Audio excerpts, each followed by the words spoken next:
نحمده ونصلي على رسول الكريم اما بعد فاعوذ بالله من الشيطان الرجيم بسم الله الرحمن الرحيم ومن قوم موسى أمة يهدون بالحق وبه يعدلون وقطعناهم اثنتي عشرة أسباطا أمما وأوحينا إلى موسى إذ استسقاه قومه أن اضرب بعصاك الحجر فانبجست منه اثنتا عشرة عينا قد علم كل أناس مشربهم وظللنا عليهم الغمام وأنزلنا عليهم المن والسلوى كلوا من طيبات ما رزقناكم وما ظلمونا ولكن كانوا أنفسهم يظلمون وإذ قيل لهم اسكنوا هذه القرية وكلوا منها حيث شئتم وقولوا حطة وادخلوا الباب سجدا نغفر لكم خطيئاتكم سنزيد المحسنين فبدل الذين ظلموا منهم قولا غير الذي قيل لهم فأرسلنا عليهم رجزا من السماء ما كانوا يظلمون واسألهم عن القرية التي كانت حاضرة البحر إذ يعدون في السبت إذ تأتيهم حيتانهم يوم سبتهم شرعا ويوم لا يسبتون لا تأتيهم كذلك نبلوهم بما كانوا يفسقون وإذ قالت أمة منهم لم تعظون قوما الله مهلكهم أو معذبهم عذابا شديدا قالوا معذرة إلى ربكم ولعلهم يتقون فلما نسوا ما ذكروا به أنجينا الذين ينهون عن السوء وأخذنا الذين ظلموا بعذاب بئيس بما كانوا يفسقون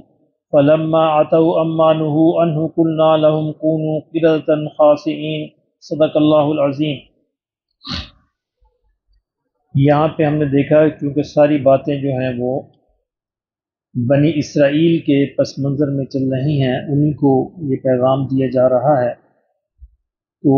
جہاں بنی اسرائیل کی بہت سی برائیاں اور بہت سے ان کے جو نقائص تھے، جو مسائل تھے، اللہ نے ان کو کھول کر بیان کیا، وہیں جہاں کوئی ان کے اندر اگر کوئی اچھے لوگ تھے تو اللہ ان کی بھی تعریف کرتے ہیں۔ یعنی انصاف کا تقاضا، عدل کا تقاضا یہ ہے کہ اگر ایک بندہ بھی ان کے اندر اچھا ہو تو اس کو ان سے الگ کیا جائے۔ فرمایا وَمِن قوم موسیٰ امتن، کہ موسیٰ کی قوم میں ایک ایسا گروہ بھی تھا، یہدون بالحق، جو حق کی طرف لوگوں کی رہنمائی کرتے تھے۔ یعنی ایسا نہیں تھا کہ سارے کے سارے خراب تھے، ان کے اندر ایسے علماء، ایسے نیک لوگ بھی تھے جو حق کی طرف لوگوں کی رہنمائی کرتے تھے، وَبِهِ يَعْدِلُونَ، اور وہ حق پر اور انصاف کی بات کرتے تھے۔ یہی وہ گروہ تھا جنہوں نے اسلام قبول کیا اور نبی صلی اللہ علیہ وسلم کو برحق نبی جو ہے وہ تسلیم کر لیا۔ اب ان کو یاد دلایا جا رہا ہے ان کی تاریخ کے واقعات۔ یہ تاریخ کے واقعات آپ نے دیکھا کہ سورہ بقرہ کے اندر بھی ہم پڑھ چکے ہیں، کہ جہاں یہاں پر کچھ اشارے کیے جا رہے ہیں، تفصیل بیان نہیں کی جا رہی، ان باتوں کے ضمن میں ان کو کچھ اشارتاً وہ باتیں یاد دلائی جا رہی ہیں کہ دیکھو ہم نے تم پر یہ احسان کیے، اس احسان کا شکرانہ یہ ہے کہ اب تم اس نئے نبی کو، اس جو تشریف لائے ہیں، ان پر ایمان لاؤ۔ فرمایا تم یاد کرو وَقَطَّعْنَاهُمُ اثْنَتَيْ عَشْرَةَ أَسْبَاطًا أُمَمًا، کہ جب ہم نے تمہارے 12 قبیلے بنا دیے، یعنی تمہارے خاندانوں میں سے 12 قبیلوں کے گروہ، الگ الگ گروہ بنا دیے۔ بنی اسرائیل جتنے بھی تھے ان کو اللہ نے 12 قبیلوں، بڑے ان کے 12 قبیلے تھے، 12 گروہ تھے، اللہ نے ان کو الگ الگ تقسیم کر دیا۔ وَأَوْحَيْنَا إِلَى مُوسَىٰ إِذِ اسْتَسْقَاهُ قَوْمُهُ، اور جب فرمایا کہ ہم نے موسیٰ علیہ السلام کی طرف وحی کی کہ جب اس کی قوم نے پانی مانگا۔ یہ اس سفر کا واقعہ ہے کہ جب وہ صحرائے سینا میں سفر کر رہے تھے اور فلسطین کی طرف جا رہے تھے تو وہاں پر پانی موجود نہیں تھا، انہوں نے موسیٰ علیہ السلام سے کہا کہ اپنے اللہ سے دعا کریں، تو اللہ رب العزت نے موسیٰ علیہ السلام سے فرمایا أَنِ اضْرِب بِعَصَاكَ الْحَجَرَ، کہ تم اپنے عصا کو پتھر پر مارو۔ فَانْبَجَسَتْ مِنْهُ اثْنَتَا عَشْرَةَ عَيْنًا، جب انہوں نے ایسا کیا تو اس پتھر سے 12 چشمے پھوٹ پڑے۔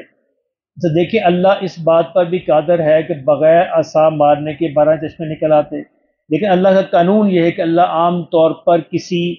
ذریعے سے، واسطے سے عطا فرماتے ہیں تاکہ پردہ قائم رہے۔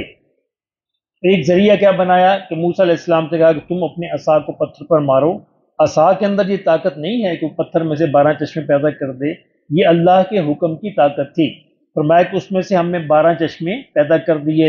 قد علم کل اناس مشربہم، تو ہر گروہ نے یعنی ہر اس قبیلے نے اپنا اپنا جو چشمہ تھا وہ مقرر کر لیا۔ وَظَلَّلْنَا عَلَيْهِمُ الْغَمَامَ، اور ہم نے یعنی اس صحرا کے اندر ان پر بدلیوں کا بادلوں کا سایہ کیا دھوپ سے بچانے کے لیے۔ وَأَنزَلْنَا عَلَيْهِمُ الْمَنَّ وَالسَّلْوَىٰ، اور کھانے کو وہاں پہ ہم نے ان کو من و سلوہ دیا، یعنی قدرتی طور پر پانی بھی عطا فرمایا اور دھوپ سے سایہ بھی عطا فرمایا، کھانے کو من و سلوہ عطا فرمایا۔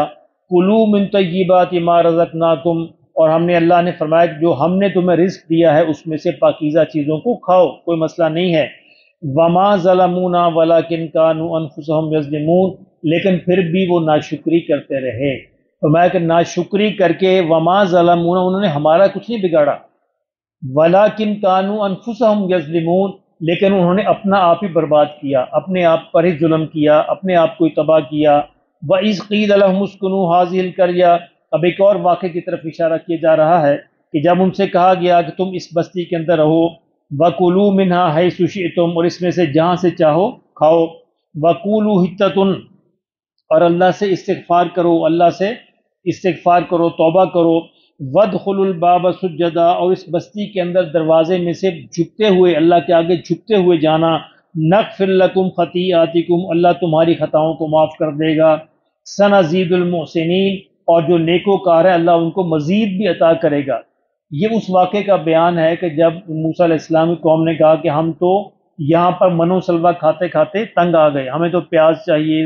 ہمیں تو ترکاری چاہیے، ہمیں تو سبزیاں چاہیے، تو اللہ نے کہا کہ تم فلاں بستی میں فلاں شہر میں چلے جاؤ، وہاں پہ کھیتی باڑی کرو تو اللہ تمہیں یہ ساری چیزیں عطا کریں گے۔ لیکن اس بستی میں داخل ہوتے ہوئے استغفار کرتے ہوئے داخل ہونا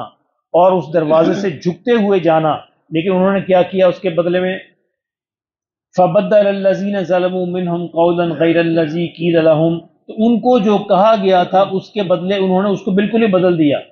یعنی حتت ان کو ہنتتن کر دیا اور لفظ بنا دیا، جس کا مطلب ہے گندم گندم سبزیاں، یعنی بجائے استغفار کرنے کے انہوں نے فرمایا کہ اور اس قوم نے اس کو پوری بات کو ہی بدل دیا۔ فَأَرْسَلْنَا عَلَيْهِمْ رِجْزًا مِّنَ السَّمَاءِ بِمَا كَانُوا يَظْلِمُونَ، تو پھر اللہ نے فرمایا اس کے بدلے میں ہم نے ان پر آسمان سے عذاب نازل کیا، بما كانوا یظلمون، کہ وہ جو ظلم وہ کرتے تھے اس کی سزا کے طور پر۔ اب وہ عذاب کیا تھا؟ یہ مختلف بیانات ہیں، بعض روایات میں آتا ہے کہ وہ ان پر طاعون کا عذاب ہوا جن میں ہزاروں جو بنی اسرائیل کے لوگ تھے وہ ہلاک ہو گئے، اور بعض میں کچھ اور کا ذکر آتا ہے۔ وَاسْأَلْهُمْ عَنِ الْقَرْيَةِ الَّتِي، اب ایک اور واقعے کا بیان ہے، میں نے کہا کہ یہ اشارے کیے ان کی تاریخ میں سے بڑے بڑے واقعات کی طرف اشارے کیے جا رہے ہیں۔ وَاسْأَلْهُمْ، فرمایا آپ ان سے یہ بھی پوچھیں، عَنِ الْقَرْيَةِ الَّتِي، اس بستی کے بارے کا حال بھی ان سے پوچھیں، کانت حاضرۃ البحر، جو ایک دریا کے کنارے تھی، اذ یعدون فی السبت، جب انہوں نے سبت کے دن جو ہے وہ زیادتی کی۔ سبت کہتے ہیں چھٹی کے دن کو، سبت کا مطلب ہے چھٹی کا دن، تو یہ بنی اسرائیل کے اندر بھی جمعے کا دن ہی تھا، لیکن بعد میں انہوں نے اس کو ہفتہ بنا لیا، اب تک ہفتہ چلا آ رہا ہے اور اب تو ہفتے کا نام ہی سبت ہو گیا، تو لیکن سبت اصل میں جمعے کا دن ہی تھا، چھٹی کا دن تھا، لیکن بعد میں بنی اسرائیل نے جیسے اور بہت سی باتیں تبدیل کی، اس کو بھی تبدیل کر کے ہفتے کا دن کر لیا، اور ہفتے کے دن ان پر پابندی تھی کسی بھی کام کے کرنے کی، کہ وہ اس سبت کے دن جو بھی چھٹی کا دن تھا ان پر یہ پابندی تھی وہ کوئی کام نہیں کریں گے، کوئی بھی معاشی کام سر انجام نہیں دیں گے، اپنے گھروں میں رہیں گے اور عبادت کریں گے۔ فرمایا کہ اس بستی کا ذکر بھی کرو، ان لوگوں کی بھی یاد دلاؤ کہ جو ایک دریا کے کنارے رہتے تھے، اذ یعدون فی السبت، جب انہوں نے سبت کے دن زیادتی کی، اذ تأتیہم حیتانہم یوم سبتہم شرعا، اور فرمایا کہ جب اس سبت کے دن ان کی مچھلیاں جو ہیں اپنے سر اٹھائے ان کے پاس چلی آتی تھی، یعنی سبت کے دن شکار کرنا منع تھا، اب اللہ نے ان کو آزمایا، ڈھیروں کے حساب سے مچھلیاں دریا میں آ جاتی اور دریا سے باہر سر نکالتی کہ لو ہمیں پکڑو، اب ان کی طبیعت للچاتی، لالچ آتی ان کی طبیعت میں کہ اب کیا کریں۔ وَيَوْمَ لَا يَسْبِتُونَ لَا تَأْتِيهِمْ، اور جس دن سبت نہ ہوتا، یعنی سبت کا دن نہ ہوتا، اس دن وہ مچھلیاں آتی نا، جن دریا میں وہ شکار کرنے کی کوشش بھی کرتے رہتے لیکن وہ مچھلیاں نہ آتی۔ كَذَلِكَ نَبْلُوهُمْ بِمَا كَانُوا يَفْسُقُونَ، فرمایا اس طرح ہم آزماتے ہیں، اس طرح ہم آزماتے ہیں ان لوگوں کو جو نافرمانی کرتے ہیں، تو انہوں نے نافرمانی کی کہ سبت کے دن بھی شکار کرنا شروع کر دیا، اپنی طرف سے ہیلے بنائے، لیکن اللہ تو دلوں کے حال کو جانتے ہیں کہ وہ ہیلے کیا ہیں. اب اس کے بدلے میں پھر اللہ نے ان کو سخت جو ہے عذاب بھیجا. وہ عذاب کیا تھا کہ پوری کی پوری قوم جو بستی تھی وہ بندر بنا دی گئی.